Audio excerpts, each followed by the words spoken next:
Ada seorang orang soleh, Bapak Ibu sekalian, berhubungan dengan keluh kesah kepada Allah. Orang miskin, anaknya 4-5 orang, susah hidupnya. Kisah dulu, kisah klasik. Dia lagi duduk, istrinya hidangkan makan pas-pasan antara dia, istri sama anak-anaknya 5 ini. Orang miskin, susah hidupnya. Ada yang ketuk pintu malam-malam. Begitu ketuk pintu, dibuka. Dia suruh istrinya buka. Buka, ternyata orang miskin yang lain minta makanan. Orang miskin yang lain minta makanan. Maka istrinya lihat ke suaminya. Apa perintahnya nih? Suaminya bilang, kasih aja. Semuanya dikasih. Karena kalau dibagi 2 gak cukup. Orang miskin tuh bawa anaknya banyak. Gak cukup makanan. Lalu kemudian istrinya sama suaminya, suami istri orang beriman kepada Allah, tahu. Ya sudah, sabar. Tapi subhanallah, beberapa saat kemudian, kalau kita beberapa jam kemudian lah, menjelang malam hari, lebih gelap ya, sudah mulai masuk pertengahan malam, jam 12 malam, mereka kelaparan semua. Istrinya bilang, anak-anaknya nangis, saya lapar, kamu juga lapar, anak-anak lapar, bagaimana? Kata suaminya, tenanglah, saya akan coba cari jalan keluar, minta kepada Allah. Istrinya gak paham suaminya mau kemana. Dia pakai bajunya, baju keluar, kemudian dia keluar, pergi ke masjid dekat rumahnya.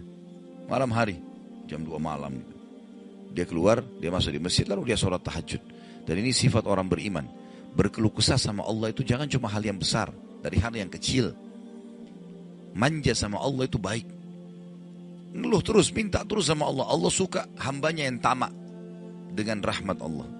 Tamak dengan rahmat Allah. Sudah sehat, minta ditambah kesehatan. Sudah kaya, minta ditambah kekayaan. Selalu minta tamak dengan rahmat Allah. Dan sudah pernah saya bilang, meminta sesuatu agar nikmat ditambah atau bertahan, itu adalah pahala lebih besar daripada kalau cobaan sudah datang baru kita minta diangkat cobaan tersebut. Kita sehat, minta agar Allah pertahankan kesehatan, itu lebih besar pahalanya dibandingkan nanti sakit baru minta disembuhkan. Jadi tamak dengan rahmat Allah itu penting. Kalau bahasa saya sebenarnya bermanja-manja sama Allah. Selalu ya Allah bantu, ya Allah tolong, ya Allah mudahkan, ya Allah terus hidupnya. Kalimatnya selalu begitu. Orang ini masuk ke dalam masjid, dia sholat malam lalu dia minta sama Allah, doanya begitu. Ya Allah, engkau tahu aku kelaparan dengan istriku dan anakku malam ini, maka berilah kami makan. Minta makan sama Allah. Ya. Maka yang terjadi dalam kisah ini dikatakan ada seorang raja, pemimpin wilayah itu, sudah 1 minggu mau taubat. Sudah seminggu mau taubat. Dia tidak tahu harus kemana. Pada malam itu, di mana orang soleh yang miskin ini sedang ibadah, minta tolong kepada Allah dikasih makan. Raja ini gelisah, dia keluar lalu dia bawa 1 kantong uang emasnya. Dia bawa juga sekantong makanan yang terbaik yang dia punya di istananya. Kemudian dia bilang, ya Allah, sebagai bentuk taubatku kepadamu, saya akan berikan ini kepada hambamu yang engkau tunjuk. Ya. Lalu kemudian sebagai bentuk juga, saya tidak memilih kecuali engkau yang memilih, Allah, saya tidak akan pegang tali kekangan kuda ini. Saya biarkan dia jalan kemana. Akhirnya orang raja ini naik di atas kudanya, dia bawa itu kemudian jalan kudanya. Kudanya mampir di masjid yang ada orang soleh itu. Dia bilang, saya tidak tahu kenapa kuda ini mampir di masjid. Lalu saya turun, saya temukan dalam masjid.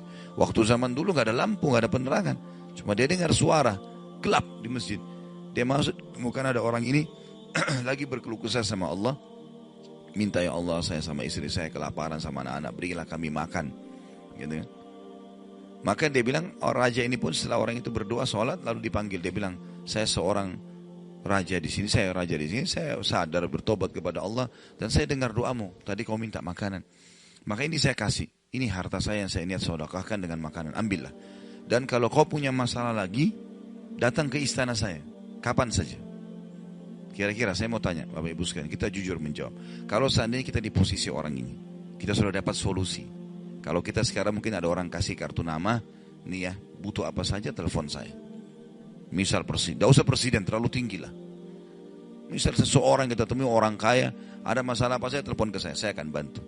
Saya yakin umumnya orang meninggalkan Allah pada saat itu. Sudah selesai, dia pikir orang ini sudah bantu, sudah selesai. Tiap hari telepon orang itu, telepon dikasih bantuan. Perhatikan orang soleh ini apa yang dia bilang. Waktu raja itu bilang, kalau ada keperluan apapun datang ke istana saya. Dia bilang, saya demi Allah tidak akan datang kepada anda kalau saya punya masalah. Tapi saya akan datang kepada Allah, Tuhan saya dan Tuhan anda, yang telah mengutus anda datang kepada saya malam ini membawa makanan. Justru kalau ada sudah solusi dari Allah, makin dekat sama Allah. Jangan sudah dikasih lupa ini. Ini poin penting bagaimana kita jaga berkeluh kesah kepada Allah. Jadi jangan berpikir Bapak Ibu sekalian, masa sih saya bisa sembuh hanya karena saya sujud? Masa sih saya bisa mendapatkan keturunan hanya karena saya sujud? Ini kesalahan ini. Justru harus kita fahami kalau itu bisa. Dan Allah punya cara. Setiap jawaban Allah kalau datang itu sesuai dengan sistem atau sunnatullah yang telah Allah ciptakan di alam kita ini. Misal saya berkeluh kesah, ya Allah sendal saya putus, gantikanlah. Sahabat begitu ya. Para sahabat Nabi itu kalau sendalnya putus, ya Allah sendal saya putus, gantikanlah. Allah nggak lemparin sendal dari langit. Nggak mungkin. Tapi apa yang terjadi? Allah gerakkan sesuai dengan sistem yang ada. Allah buat ada orang lain melihat kita kesian dikasih sendal. Atau dia dapat duit dia bisa beli sendal. Jawabannya Allah begitu. Dalam bentuk sinyal datangnya. Jadi harus peka menangkap itu.